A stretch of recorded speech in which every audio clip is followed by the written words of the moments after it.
Hello and welcome to 3 Minutes of Truth with Tate. Today is December 30th, and I apologize, it's been a while since I did a video. But we are going to dig in today to Zephaniah. I actually heard this on Daily Audio Bible on the 20th of December, and I'm just now getting around to putting the message out there. But as I was listening to this on Daily Audio Bible on the 20th, it really stood out to me as very poignant and very reticent of what our current state of affairs is right now. And obviously the Bible is like that. It is relevant to the things that we're currently going through in our life. That's the beauty of how God has worked in our lives.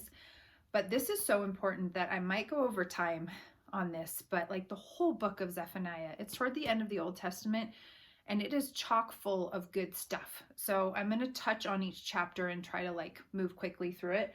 But at some point, you should read the whole book of Zephaniah if you can.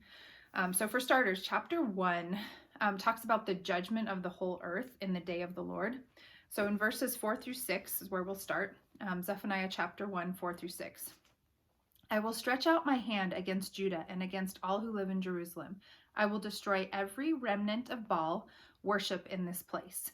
The very names of the idolatrous priests, those who bow down on the roofs to worship the starry host, those who bow down and swear by the Lord, and those who swear by Moloch, those who turn back from the following of the Lord and neither seek the Lord nor inquire of him.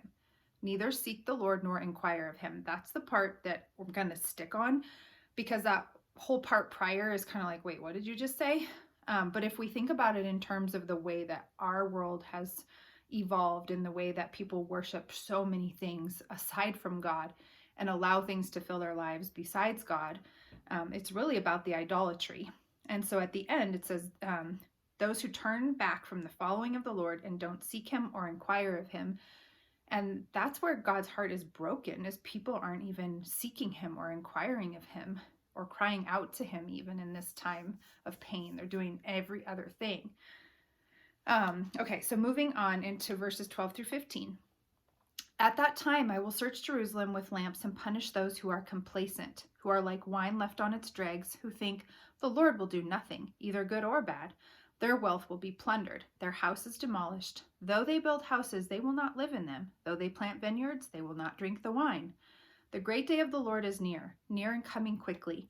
The cry on the day of the Lord is bitter. The mighty warrior shouts his battle cry. That day will be a day of wrath, a day of distress and anguish, a day of trouble and ruin, a day of darkness and gloom, a day of clouds and blackness. So I'll let you kind of infer your own thoughts on that as you digest that and maybe read back through Zephaniah 1, 12 through 15. But for me, the part that stands out the most is that this whole end time is going to be super bitter. So if we think it's rough right now, it's going to be even more difficult if people keep turning away from the Lord. He is waiting and holding on to his love for us, that we'll all turn to him. But in the meantime, this part where it says their wealth will be plundered and their houses demolished. Though they build the houses, they don't get to live in them. Though they plant vineyards, they won't drink the wine. Think about all the businesses and families and things that have been destroyed throughout this time. Even though all of these things have been built or planted, no one can reap the benefits because of the destruction from the evil one. Okay, so moving along, chapter 2. What stood out to me in this chapter is it says that we have to cease the division. Talk about a super divided time right now. We are divided on every front. And I don't have to tell you that, because you know it, you feel it in your families, workplaces, friends, everyone is divided. So this is saying that the division has to cease. So chapter 2, verses 1 through 3. Gather together, gather yourselves together, you shameful nation, before the decree takes effect and that day passes like windblown chaff, before the Lord's fierce anger comes upon you, before the day of the Lord's wrath comes upon you. Seek the Lord, all you humble of the land, you who do what he commands. Seek righteousness, seek humility. Perhaps you will be sheltered on the day of the Lord's anger. I don't even have to comment on that one. Chapter 2, verse 1 through 3. If you read nothing else, go back and read that. Verse 7 says, The Lord their God will care for them, and he will restore their fortunes. He will come through and he will restore our health and our fortunes, our homes, our businesses. But we can't turn our backs on him. We can't expect there not to be anger for the way we've developed the world and the way we've chosen to worship everything but him. But when we turn to him and our hearts truly are repentant and we come to him, then he cares for us and restores our fortunes, whether that be psychologically, emotionally, or financially. And then verse 11 says, the Lord will be awesome to them when he destroys all the gods of the earth. Distant nations will bow down to him, all of them in their own lands. God will be awesome to those of us whose hearts are turned toward him, even as he destroys the gods of the earth and all of the things that are not of him. Okay, let's wrap it up in chapter 3, verse 6. This reminds me a lot of what things are like right now.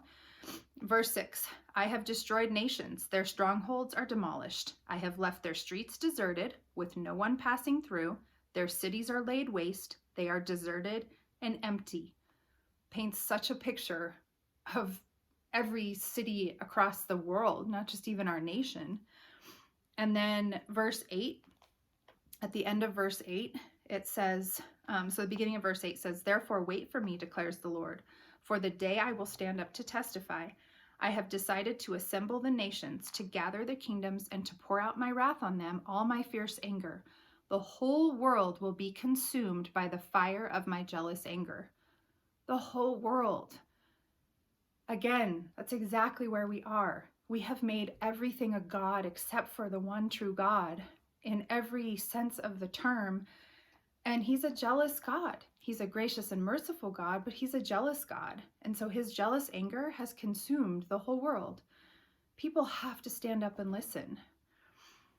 Okay, last verse, or last set of verses, verses 16 through 20. This is still in chapter 3. On that day, they will say to Jerusalem, do not fear, Zion. Do not let your hands hang limp. The Lord your God is with you, the mighty warrior who saves. He will take great delight in you. In his love, he will no longer rebuke you, but rejoice over you with singing. So even though we have all this kind of sadness up here and all of this anger and wrath, we have to know that his love and mercy is true and real. And I skipped this, but verse 12 stands out to me too. It says, but I will leave within you the meek and the humble. The remnant of Israel will trust in the name of the Lord. So the meek and the humble, we have to humble ourselves before the Lord. The pride, the haughtiness, the idol worship isn't going to cut it. We've got to surrender to him and become meek and humble. And then it says, the Lord your God is with you, the mighty warrior who saves. He will take great delight in you. In his love, he will no longer rebuke you, but he will rejoice over you with singing. And that is the hope and the joy that we hang on to, we cling to. So, like I said, if you have time, read Zephaniah, the whole thing. It's just 3 chapters. I touched on the highlights that stood out to me, but maybe something else will stand out to you. And I know this is the longest 3 minutes of truth I've ever done, but I felt like it was really important. So I'm at like almost 9 minutes here. Hopefully I didn't lose you. I will do a couple more coming into New Year's Eve tomorrow and then New Year's Day that are already like just ringing in my brain and in my heart. And I will be sharing those soon. So stay tuned. Thank you for joining me for 9 minutes of truth with Tate today. And God bless you all.